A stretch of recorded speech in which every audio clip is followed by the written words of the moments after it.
Hello guys! Welcome back to my YouTube channel. Ngayon isi-share ko sa inyo itong recipe ko na Korean rice cake. Ito po, ito yung mga sangkap niya na isasahog ko po. Ito fresh mushroom, meron then ito carrots and Chinese celery. Meron tayong kunting beef, sliced beef dito. Kahit kung anong gusto nyo po ilagay, pwede. Pwede rin yung string, o ganun.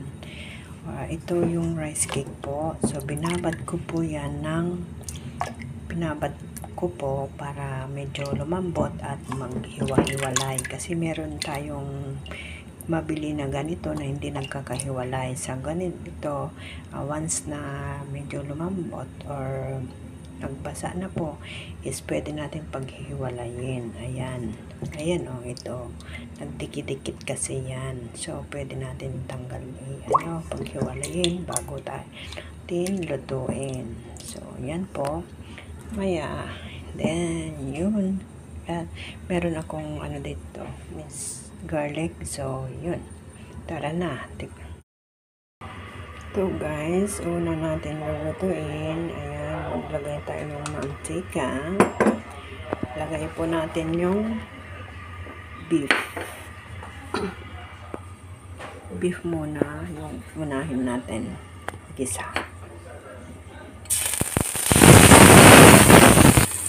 Next guys, meron tayong shrimp. Ito. Step by step po.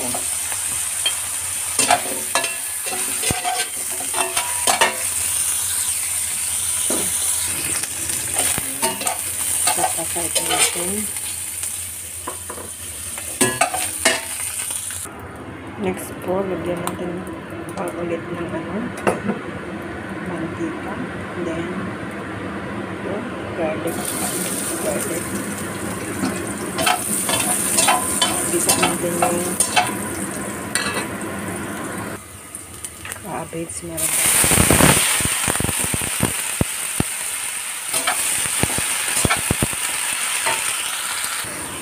Ayan, lagyan po natin ng chicken broth.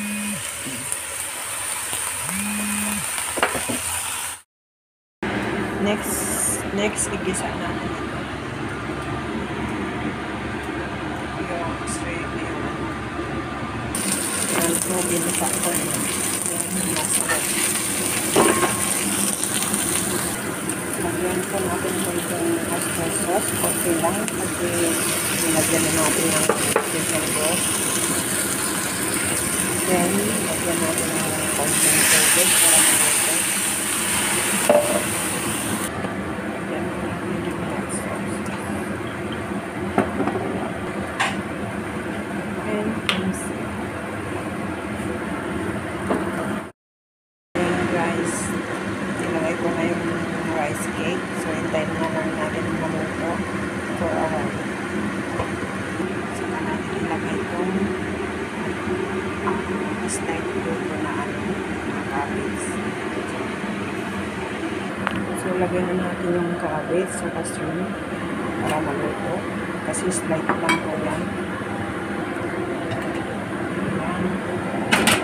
Next is the beef.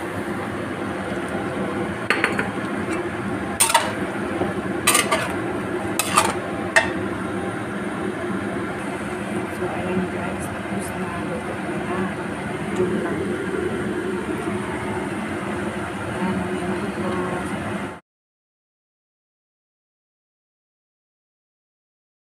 Ayan.